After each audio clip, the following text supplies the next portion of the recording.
Jaganmohan Reddy first పాదయాత్ర starting నుంచి ఎన్నో అందరికీ ముద్దులు పెట్టి హామీలు ఇచ్చాడు. కానీ ఈరోజు ఆయన సీఎం అయి 4.5 సంవత్సరాలు అవుతుంది. ఏ ఒక్క హామీ కూడా నెరవేరలేదు. ఆయన ఏదో గొప్పగా చెప్పుకుంటాడు, బీసీలకి నేను ఎంతో పెద్దపీట వేశానని ఆయన చెప్పాడు. ఏ ఒక్క బీసీకి కూడా ఆయన ఇంతవరకు గౌరవం ఇవ్వలేదు. ఇప్పుడు ఆయన క్యాబినెట్లోనే బీసీ మంత్రులు ఉన్నారు, ఎమ్మెల్యేలు ఉన్నారు. ఇప్పటికీ 4.5 సంవత్సరాలైనా 48 మందికి ఇంతవరకు ఆయనకి వెళ్ళి కలిసి మాట్లాడే స్వేచ్ఛ ఆయనకి లేదు. ఇంకా ఆయన ఏం చెప్తారు బీసీలకని?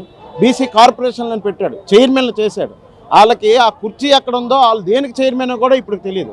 అలాగే చూసుకుంటూ చాలా ఈరోజు కరెంటు బిల్లు కానీ, నిత్యావసర ధరలు కానీ, ఈ రోడ్ల పరిస్థితి కానీ ఏవి చూసినా ఈరోజు ప్రజలందరూ ఏకతాటిపై ఎప్పుడు ఎలక్షన్ వస్తుందా జగన్మోహన్ రెడ్డి గెంత దించేద్దామని రెడీగా ఉన్నారు ప్రజలు. అది ఇప్పుడు నవరత్నాల పేరుతో ప్రజలకు వచ్చారు కదా. ఇప్పుడు నవరత్నాల్లో కొన్ని పథకాలు ప్రజలకు అందించగలిగేటువంటి పరిస్థితి వచ్చింది. అయితే అట్లా ఎందుకు ప్రజలు అసమానంగా ఉన్నారు? ఇప్పుడు నవరత్నాలు అని చెప్పాడు, అమ్మఒడి అని చెప్పాడు, మన 18,500 అని చెప్పారు. అలాగే ఎన్నో కార్యక్రమాల గురించి చెప్పారు. అమ్మఒడి అన్నారు,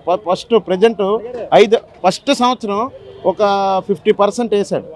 ఎంతమంది ఉంటే అంతమందికి అని చెప్పాడు, ఒకరికే వేశాడు. ఈ సంవత్సరంకి వచ్చేసరికి 30%కే వచ్చింది. ఈ 70% లేదు, ఈ 40% లేదు, 30%. అది కూడా 12,000 రూపాయలు వేశాడు. అలాగే చూసుకుంటే ఏ కార్యక్రమం ఆరోగ్యశ్రీ అన్నారు, ఆరోగ్యశ్రీ నేను 25,000 పెంచామన్నాడు.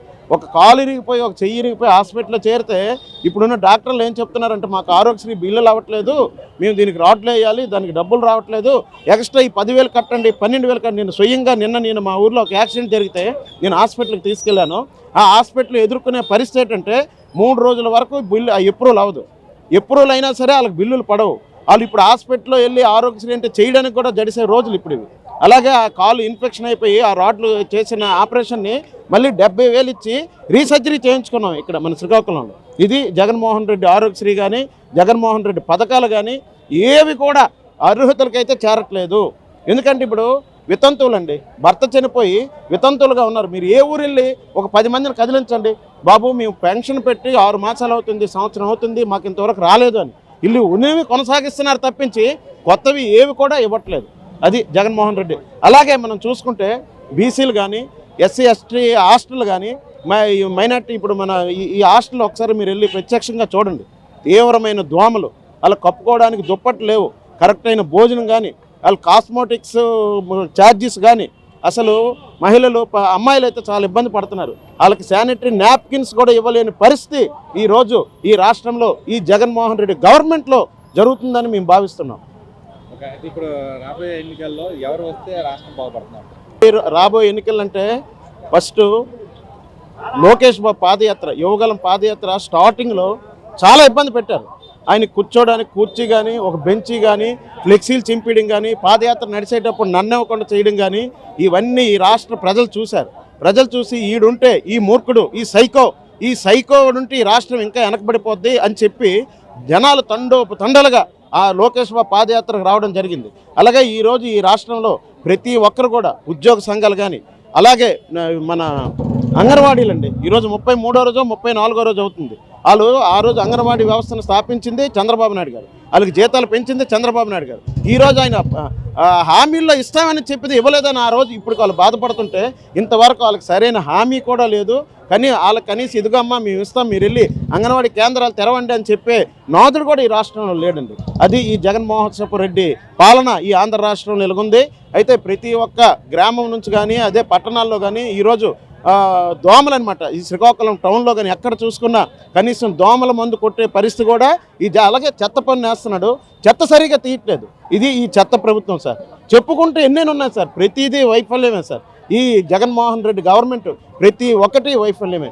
ఎందుకంటే నిన్నటి వరకు కేసులు పెడతారు, ఏదైనా మనం ఎదిరించి మాట్లాడితే కేసులు పెడుతున్నారు తప్పించి ఇంక చేసేది ఏమీ లేదు. అయితే ఈరోజు గ్రామ స్థాయిలో చూసుకుంటే వాళ్ళ సర్పంచ్లే జగన్మోహన్ రెడ్డి దించే రోజులు దగ్గర వస్తున్నాయి. ఎందుకంటే మేము చాలామందితో మాట్లాడాం, పండక్కి గ్రామాలు వెళ్తే విపరీతమైన దోమలు చెత్త ఉంది. మేము సర్పంచ్ని అడిగాం, ఏంటి సార్ ఇదంతా పరిస్థితి అంటే, మాకు కనీసం శానిటైజేషన్ చేయడానికి డబ్బులు కూడా లేవు, కనీసం బ్లీచింగ్ కొట్టుకోవడానికి డబ్బులు లేవు అనే పరిస్థితి ఈరోజు ఈ రాష్ట్రంలో ఉంది. పల్లెలే పట్టణానికి పట్టుకొమ్మలు, ఈ రాష్ట్రానికి పట్టుకొమ్మలు అని చెప్పుకునే రోజులు పోయి ఈరోజు వీడికి దించేద్దాం, ఈ సైకో గాడిని దించేద్దామనే రోజులు ఈరోజు ప్రతి గ్రామాల్లో ప్రతి ప్రజల్ని ఒక కళాసి దగ్గర నుంచి, ఒక లేబర్ దగ్గర నుంచి, ఒక తాపీ మేస్త్రి దగ్గర నుంచి, ఒక బిల్డింగ్ వర్కర్ దగ్గర నుంచి ఎవరిని టచ్ చేయండి, ఈడు మాకొద్దు, ఒక ఇసుక కొరత, సిమెంట్ రేట్లు ఎక్కువ, అలాగే ఏది చూసుకున్నా డైలీ వేజ్ ఏది చూసుకున్నా ఈరోజు అంతా పెరిగిపోయి కనుక ఈ రాష్ట్రం రేపు పిల్లల భవిష్యత్తు బాగుండాలంటే, ఈ రాష్ట్రం మళ్ళీ బాగుండాలంటే చంద్రబాబు నాయుడు కావాలి అని ప్రతి ఒక్కరూ కోరుకుంటున్నారు.